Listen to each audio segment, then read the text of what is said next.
Bonjour à toi, belle âme. Bienvenue dans cet espace sacré consacré à la Kundalini, à l'énergie Kundalini.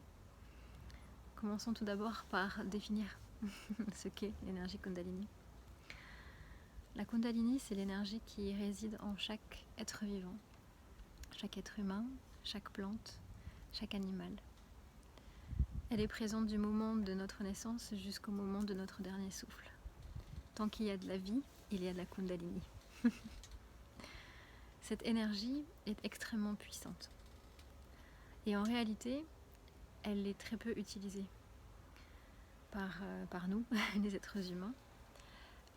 Elle a été presque oubliée en réalité. C'est-à-dire que des années auparavant, et notamment en Égypte, alors j'en reviens donc je peux vous en parler un petit peu, cette énergie était très bien connue et très utilisée. Parce que dans cette Kundalini réside notre essence divine. Et notre essence divine a absolument toutes les qualités requises pour se guérir soi-même. C'est-à-dire qu'au fond de votre propre être, vous avez la connaissance et les outils pour vous guérir, pour étendre votre champ de conscience, pour accéder à des capacités que vous avez oubliées ou que vous ne soupçonnez même pas, mais qui sont pour autant bien logées à l'intérieur de vous, à l'intérieur de vos cellules.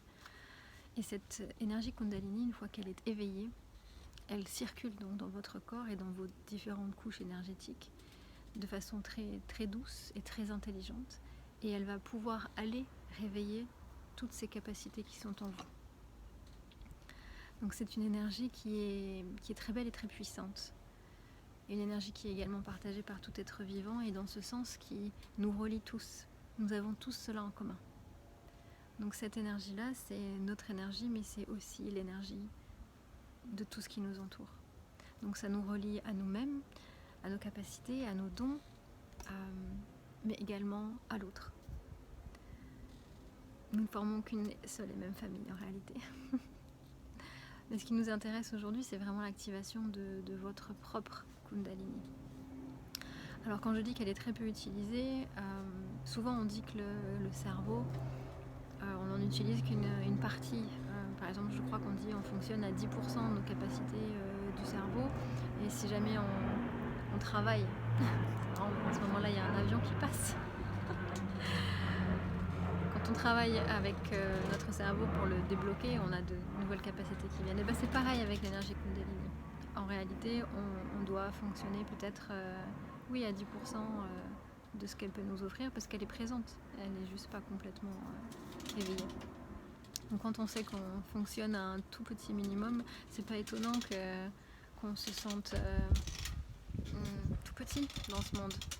C'est pas étonnant qu'on tombe malade, que notre système nerveux soit attaqué, qu'on sente qu'on ait un sentiment de séparation les uns des autres.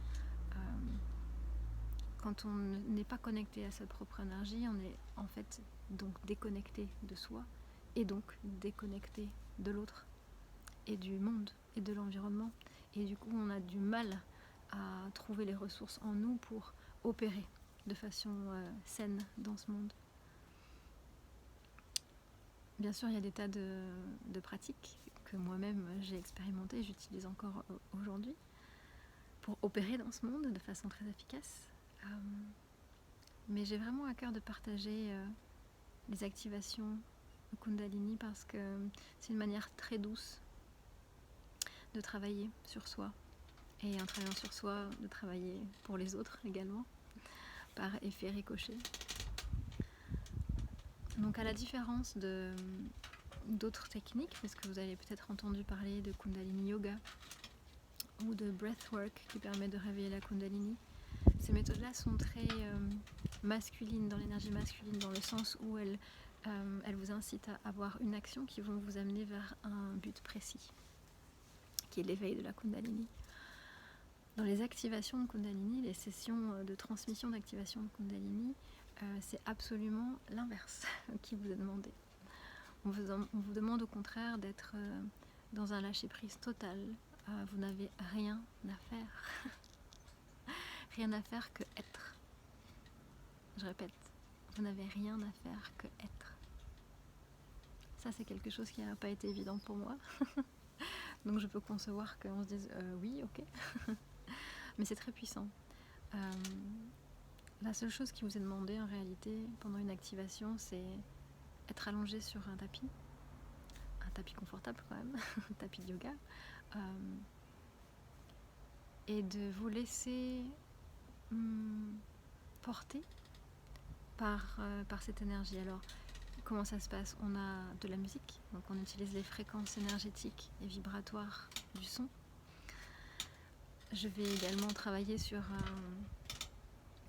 des codes et des géométries sacrées, sur l'énergie elle-même pour pouvoir vraiment créer une bulle énergétique qui vous permette d'accéder plus facilement à votre énergie Kundalini. Mais vous n'avez rien à faire. Vous êtes sur le tapis, vous écoutez la musique et vous vous laissez aller au ressenti du corps. C'est ça qui est très important, c'est le ressenti. Qu'est-ce qui se passe à l'intérieur? Tout comme une méditation, par exemple, si vous avez des pensées qui viennent, c'est de dire au mental merci. Mais là, c'est mon moment. Et je reviens à moi, je reviens à la respiration, je reviens au cœur, je reviens au présent, je reviens à la musique, je reviens au ressenti. Qu'est-ce que je ressens? Alors les choses qu'on peut ressentir, c'est une forme d'électricité. Parce que l'énergie Kundalini est une énergie électrique, en réalité. Parce que l'énergie, c'est ça, c'est de l'électricité. Un autre avion qui arrive. Donc quand vous sentez un petit peu comme des vagues d'électricité, c'est normal. Ça veut dire qu'elle est présente. Vous pouvez avoir envie de bouger légèrement les doigts ou légèrement le corps. Ou plus que légèrement, vous avez peut-être envie même de vraiment avoir un mouvement que vous n'avez pas d'habitude, ou vraiment il y a quelque chose comme si vous avez envie de danser. Votre corps a besoin de mouvement. Là, vous êtes incité vraiment à suivre ce que votre corps vous dit. S'il a envie de lever les bras, levez les bras. S'il a envie de osciller comme ça, allez-y. S'il a envie juste d'être posé et présent et rien d'autre, c'est très bien aussi. Si il y a des émotions qui montent, parce que ça peut arriver aussi, puisque l'énergie est très intelligente, elle sait exactement quoi faire, à quel moment, pourquoi, pour qui. Donc faites-lui confiance. Parce que en lui faisant confiance, vous vous faites confiance. Parce que si vous avez suivi, c'est vous-même. Votre Kundalini, c'est vous. Donc quelle que soit la situation dans laquelle vous évoluez au moment d'une transmission d'activation de Kundalini, sachez que cette énergie n'ira jamais à l'encontre de votre bien-être. C'est-à-dire que si vous avez par exemple une blessure, disons à l'épaule par exemple, l'énergie Kundalini ne vous fera pas faire de mouvements qui risquent de vous causer problème à l'épaule. Certainement pas. Cette énergie est intelligente. Elle ne fera pas ça. Des choses qui peuvent se passer également, c'est des visions. Certaines personnes ont des visions. Pourquoi? Parce que l'énergie travaille de bas en haut et de haut en bas. C'est un peu, vous pouvez imaginer un peu comme des serpents, parce que c'est souvent comme ça qu'on représente l'énergie Kundalini, qui sont au bas de votre colonne vertébrale, donc qui vont démarrer là. Donc imaginez qu'il y en a deux qui vont danser comme ça et qui vont se croiser jusqu'à atteindre le centre de votre front ici, entre les deux yeux, ce qu'on appelle la glande pinéale. Donc les serpents vont se croiser à chaque point énergétique, à chaque chakra, si vous connaissez le système des chakras. Donc en faisant ça, il y a déjà une harmonisation qui se fait de votre système énergétique, une recalibration de tous vos chakras. Et au fur et à mesure que cette énergie monte jusque là, elle diffuse ce que vous avez besoin à cet instant-là, en fait, pour soit une guérison physique, une guérison émotionnelle ou une prise de conscience. Quand elle arrive, elle fait son chemin jusque là, votre glande pinéale, et qu'elle réveille aussi cette partie de vous, cette partie qui a conscience, cette partie qui voit les choses au-delà de ce qu'elles peuvent paraître. Vous pouvez avoir des visions, vous pouvez avoir des moments de « Ah, je comprends quelque chose tout d'un coup », une pensée qui va venir et qui va être différente de ce que vous avez l'habitude. C'est-à-dire que vous n'êtes pas en train de réfléchir et d'avoir un train de pensée, c'est une pensée, c'est-à-dire c'est une information qui vous vient. Donc, qui peut provoquer un changement de perspective, par exemple, une libération. Les libérations peuvent être aussi sonores, dans le sens où vous pouvez avoir besoin de faire bouger quelque chose qui est peut-être resté coincé dans la gorge. Vous pouvez avoir envie de chanter, vous pouvez avoir envie de crier, pleurer. Tout peut se passer et tout est ok. Il n'y a pas d'attente à avoir et il n'y a pas de jugement non plus à avoir sur ce qui se passe. Sachez simplement que cette énergie-là, encore une fois, c'est une énergie qui est très douce, très féminine, dans le lâcher-prise, dans l'accueil de soi. Et dans les séances, je suis là, je suis à vos côtés, pour que tout se passe pour le mieux. Vous n'êtes pas seul, vous n'êtes jamais seul, mais en plus de ça, je suis là. Donc après une activation de Kundalini, nous pouvons également échanger sur ce qui s'est passé pour vous. Je peux répondre à vos questions. Et il faut savoir que dans une activation, se passe énormément de choses, même si vous ne le percevez pas. Vous pouvez vous dire, mince, pour moi il ne s'est rien passé. Sachez qu'il se passe toujours quelque chose, même si nous n'en avons pas conscience. Sachez également que ce qui se passe dans une séance n'est qu'une toute petite partie de ce que l'énergie fait pour vous. Donc au-delà de la transmission, l'énergie continue à travers vous à vibrer. Vous allez vibrer plus haut. Votre fréquence vibratoire, vraiment votre énergie va être plus haute. C'est-à-dire que du coup, vous allez attirer d'autres choses à vous, des choses qui sont plus alignées avec vous. Parce que dans une séance, comme nous réharmonisons tout votre système énergétique, nous réalignons en réalité toutes les parties de votre être avec votre essence pure de qui vous êtes et de ce pourquoi vous êtes là, ce que vraiment vous voulez au fond de vous, dont peut-être vous n'avez même pas conscience et peut-être que vous cherchez même c'est quoi le but, c'est quoi le sens. Cette énergie-là, elle le sait.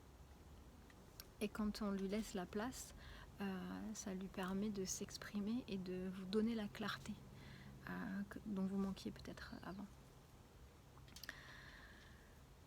Ça vous permet... Du coup, j'ai perdu le fil. Je parlais de clarté, c'est énorme. Les choses qui peuvent se passer après une séance. Effectivement, vous pouvez avoir des prises de conscience, voir les choses différemment, nouvelles perspectives, avoir envie de voir moins certaines personnes et plus d'autres personnes, changer vos habitudes, votre routine par exemple matinale, peut-être que vous en avez une et vous avez envie de la modifier, ou peut-être que vous n'en avez pas et vous avez envie d'en avoir une. Peut-être même des habitudes alimentaires qui changent, envie de certaines choses et moins d'autres. L'énergie joue aussi beaucoup pour aider à se débarrasser des addictions. Vous pouvez aussi avoir un regain d'énergie, sentir que certaines choses physiques, blocages ou des petites tensions, des douleurs disparaissent d'elles-mêmes. Ça, c'est l'intelligence de votre corps. Ça, c'est quelque chose... J'avais entendu déjà ça, en fait. Le corps sait et le reste suit. Si on suit le corps, qui a sa propre sagesse, c'est mieux que d'essayer de savoir avec le mental ce qui est bon pour nous. Et en réalité, derrière ça, c'est plus que le corps. C'est vraiment l'énergie Kundalini qui sait. Elle sait parce qu'elle est complètement reliée à votre vous supérieur, votre âme, cette partie qui est omnisciente, celle qui sait tout, c'est celle qui sait ce qui est mieux pour vous, celle qui... Oui, elle sait avant vous. Elle sait avant vous les choses. Donc si vous lui faites confiance, vous allez voir que votre chemin est tout est plus facile, tout est plus clair. Vous avez envie de faire quelque chose et vous savez si c'est la bonne chose. Le doute disparaît. Les choses viennent à vous plus facilement. C'est presque une énergie miraculeuse, et ça j'aime à le dire, c'est-à-dire que quand vous faites confiance à votre propre énergie, vous devenez votre propre miracle. Et ça c'est vraiment très beau. Cette énergie-là, pour moi, il y a vraiment deux choses. C'est ce côté magique dans ce sens-là, de pouvoir être parfaitement souverain dans son énergie et pouvoir créer des choses, nettoyer des choses avec une simplicité incroyable, et également qui nous connecte tellement profondément avec nous-mêmes et tellement aussi profondément avec le tout. C'est une énergie de complétude. C'est très beau. Et vous allez le ressentir dans toutes les cellules de votre corps. Du coup, je pense que j'ai tout dit sur ce qu'est l'énergie, les bénéfices que vous pouvez avoir. Alors oui, il y a des bénéfices aussi comme la régulation de votre système nerveux. Ça commence aussi par ça, parce que vous avez votre système parasympathique et sympathique qui lui aussi en fait est lié à votre colonne vertébrale et va jusqu'au cerveau. Donc c'est très très lié en réalité à notre système nerveux. Et vous allez voir que si vous êtes dans des situations particulièrement stressantes, où vous êtes très tendu dans le quotidien, le fait de faire des activations de Kundalini de façon régulière va énormément vous aider à lâcher prise, à vous détendre. Oui, et de façon très simple, très très simple. Là, pour le coup, il n'y a rien à faire. Alors, ce qu'on conseille avant de faire une séance, c'est déjà de commencer à nettoyer votre vaisseau, votre temple du corps, en commençant à manger déjà un petit peu plus légèrement, c'est-à-dire dans les 24-48 heures avant une séance. Il est conseillé de manger plus léger, donc éviter les aliments lourds comme les pizzas, la viande, les choucroutes, les choses un petit peu difficiles à digérer. Donc on va éviter de manger trop lourd au moins la journée d'avant. Avant la séance également, les 4 heures précédant la séance, là pour le coup on mange plus et on boit plus. Enfin on peut boire un petit peu d'eau, mais pas de choses qui vont nécessiter une digestion. Parce que vous n'avez pas envie que votre énergie pendant la séance soit concentrée sur la digestion. Vous voulez au contraire pouvoir être ouvert et détendu à faire circuler cette Kundalini. Donc ça c'est très important. Surtout pas de café ou de thé, puisque ce sont des excitants qui également vont désharmoniser votre système, parce que comme ce sont des excitants, ça vient modifier en tout cas. Plutôt que désharmoniser, ça vient modifier votre état naturel, et on veut être le plus naturel possible. Donc pas de café, pas de thé, pas d'alcool. Alors si vous avez prévu une soirée la veille, à ce moment-là, il ne vaut mieux pas venir à une séance de Kundalini, ou alors décaler la soirée ou le Kundalini, c'est au choix. Pas non plus de psychédéliques, de drogue dans les 48 heures précédentes et après une activation de Kundalini. Pourquoi après ? Parce que après avoir reçu cette activation-là, vous allez avoir une expansion de conscience, une ouverture énergétique assez importante. Et il serait dommage en fait de la refermer immédiatement. Après une séance, il est bon on conseille de retourner à soi, avoir un moment pour soi, s'ancrer en nature par exemple, mettre les pieds nus dans l'herbe, toucher un arbre ou prendre une douche pour avoir de l'eau, vraiment dans le but de s'ancrer. Et si vous en sentez le besoin, écrire aussi les choses que vous avez ressenties, les prises de conscience. Et pas forcément juste après la séance, mais ça peut vous venir après, dans les 24-48 heures, dans la semaine. Vous pouvez avoir des choses qui sont intéressantes de noter sur le papier. Buvez énormément d'eau après une séance Kundalini. Comme toute séance énergétique, l'énergie qui circule dégage des choses, enlève certains blocages et traumatismes du corps. Quand on touche à l'énergie, on touche à tous les corps énergétiques, y compris le corps physique qui lui-même est une forme d'énergie qui est plus solide et plus matérielle. Et pour aider ce corps physique à évacuer certaines toxines, certains traumatismes qui sont logés dans les cellules, encore une fois physiques, l'eau est très très importante, parce qu'elle permet de faire un nettoyage en profondeur. Et l'hydratation de toute façon est toujours importante. Donc elle permet de nettoyer et elle permet d'ancrer aussi cette nouvelle énergie de haute vibration à l'intérieur. Donc ça c'est très important. Quoi d'autre à vous dire sur cette magnifique énergie? J'ai hâte de vous accueillir dans une séance. La séance dure 1 heure de pur bonheur, j'ai envie de dire. Donc les minutes d'avant sont bien sûr une introduction. On accueille le groupe. Et je répète quelques consignes aussi avant de démarrer. Puis hop, on part dans un voyage ensemble. Un beau voyage à la découverte et à l'ouverture de soi à soi. Et puis quand le voyage est terminé, je vous rappelle à vous et nous échangeons. Nous échangeons. C'est aussi assez important ces moments d'échange parce que ils nous permettent de comprendre que nous ne sommes pas seuls, même dans nos voyages. On peut avoir des résonances avec ceux des autres. Ça peut nous aider aussi, les réflexions des autres peuvent nous aider à comprendre ce qui se passe pour nous et inversement. Donc c'est toujours des moments bienveillants et qui nous permettent d'aller plus loin dans ce qui se passe, d'ancrer aussi les choses de façon plus profonde. Et voilà, il n'y a pas de contre-indication sur le nombre de sessions de Kundalini que vous pouvez suivre. Le plus vous en faites et quelque part le meilleur vous vous porterez. Puisque c'est... comment dire, ça s'ajoute les uns avec les autres. Donc c'est très beau. À ne pas hésiter, surtout si c'est le début, à en faire vraiment régulièrement au début. Pour après, peut-être les faire vous-même. Mais au début, voilà, le faire en groupe, c'est assez puissant. Par contre, oui, une petite contre-indication quand même, si vous êtes enceinte, évitez de faire une activation de Kundalini dans les premiers mois et les derniers mois. Et si c'est pendant le reste de la grossesse, quand même demandez un avis à votre médecin. On déconseille aussi aux enfants de faire ce genre d'activation de Kundalini.